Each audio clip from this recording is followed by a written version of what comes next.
আসসালামু আলাইকুম সুপ্রিয় এইচএসসিয়ান, আশা করি সকলেই ভালো আছো। আমি আলহামদুলিল্লাহ ভালো আছি। আজকে মূলত আমরা হাজির হয়েছি তোমাদের আইসিটি যে বিষয়টি রয়েছে সেই বিষয়ে অন্যতম গুরুত্বপূর্ণ একটি চ্যাপ্টার, সেটা হচ্ছে তৃতীয় অধ্যায়ের প্রথম অংশ নাম্বার সিস্টেম। সেই নাম্বার সিস্টেমের বেসিক আলোচনা আজকে আমরা করব। এটা আজকে হচ্ছে নাম্বার সিস্টেমের উপর লেকচার 1। আমরা পর্যায়ক্রমিকভাবে এই নাম্বার সিস্টেম পুরো চ্যাপ্টারটা আলোচনা করব আমাদের এই রানাস টিচিং হোম চ্যানেলে। যদিও অনেক ভিডিও আছে আইসিটির এই পার্টটুকু নিয়ে, বা বিভিন্ন পার্ট নিয়ে আইসিটির অনেক ভিডিওগুলো আছে, তো সেগুলো তোমরা দেখেছো। পাশাপাশি এই ভিডিওটাও তোমরা দেখতে পারো, এখানে আমি ডিটেলসে আলোচনা করার চেষ্টা করব সময় নিয়ে। তো শুরুতেই আমরা দেখি যে আমরা আসলে একদম কংক্রিট জায়গাগুলোতে আমরা কাজ করব। প্রথমে বলছি যে সংখ্যা পদ্ধতি বা নাম্বার সিস্টেম কি। দেখো, নির্দিষ্ট প্রতীক বা চিহ্ন দ্বারা কোনো সংখ্যা প্রকাশ করার পদ্ধতিকে সংখ্যা পদ্ধতি বলে। তাহলে কি বুঝাইলাম? নির্দিষ্ট প্রতীক বা চিহ্ন দ্বারা কোনো সংখ্যা প্রকাশ করার পদ্ধতিকে সংখ্যা পদ্ধতি বলে।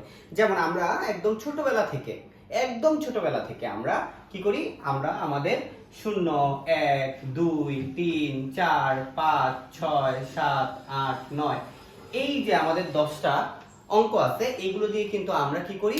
আমরা আমাদের সকল ধরনের অঙ্কের কাজগুলো সম্পূর্ণ করি। অর্থাৎ এই যে চিহ্নগুলো আছে, এই চিহ্নগুলো দিয়ে আমরা আমাদের অঙ্কের যত কাজ আছে, সংখ্যার যত কাজ আছে, সকল কিছু কিন্তু প্রকাশ করি।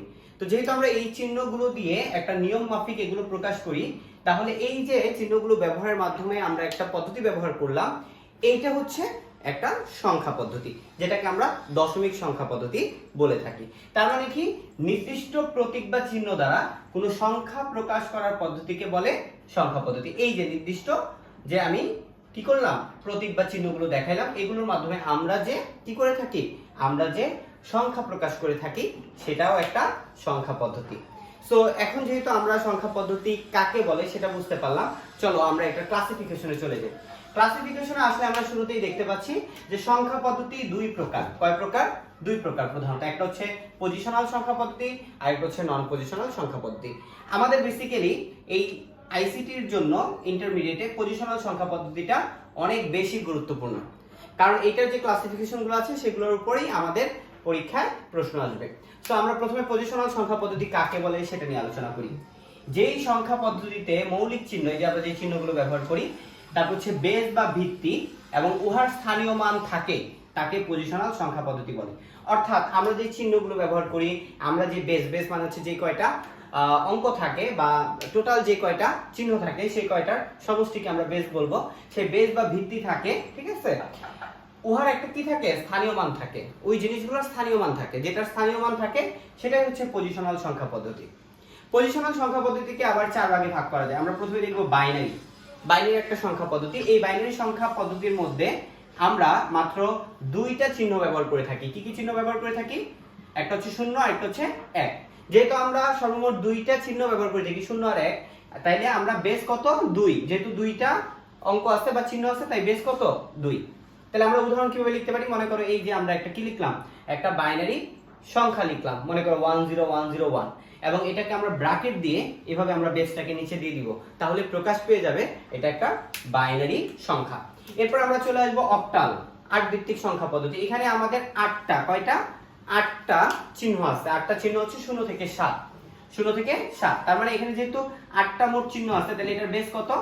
8। এটার বেস কত? 8। এবং আমরা এরকম যে কোনো একটা অক্টাল সংখ্যা লিখে তারপর আমরা বেসটা বসায় দিব।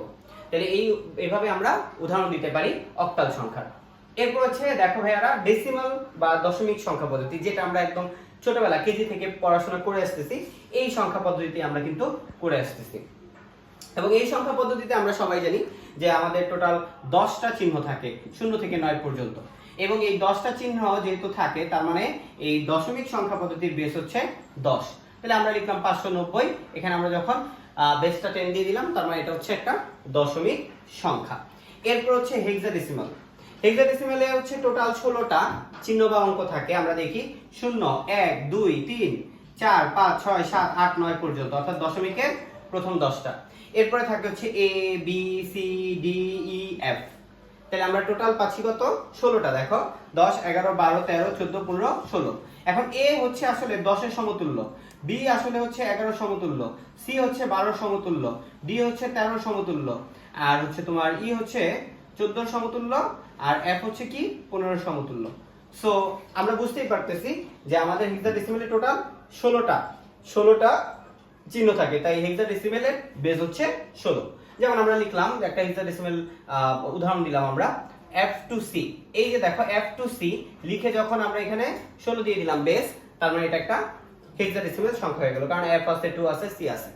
সো ওভারঅল সংখ্যা পদ্ধতির এই যে ক্লাসিফিকেশনটা আছে এইটাই কিন্তু গুরুত্বপূর্ণ, কারণ তোমাদের এই এইচএসসি লেভেলে কিন্তু এইগুলোর রূপান্তর আসবে, একটা থেকে আরেকটায় যাওয়া, আরেকটা থেকে আরেকটায় যাওয়া, এই রূপান্তরগুলো আসবে।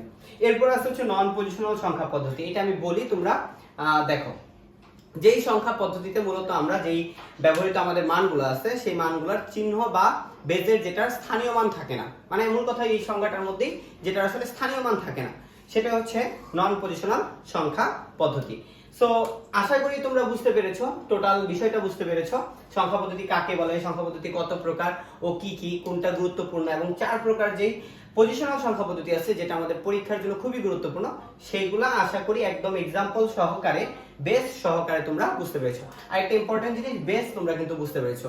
কোন সংখ্যা পদ্ধতিতে সর্বমোট যে কয়টি চিহ্ন ব্যবহার করা হয় তাকে ওই সংখ্যা পদ্ধতির বেস বলে, এটা একটু খাতায় লিখে নিও। সো আজকের মতো আল্লাহ হাফেজ। লেকচার 2 নিয়ে হাজির হব নেক্সট ক্লাসে। সেই পর্যন্ত ভালো থাকো, সুস্থ থাকো। আসসালামু আলাইকুম।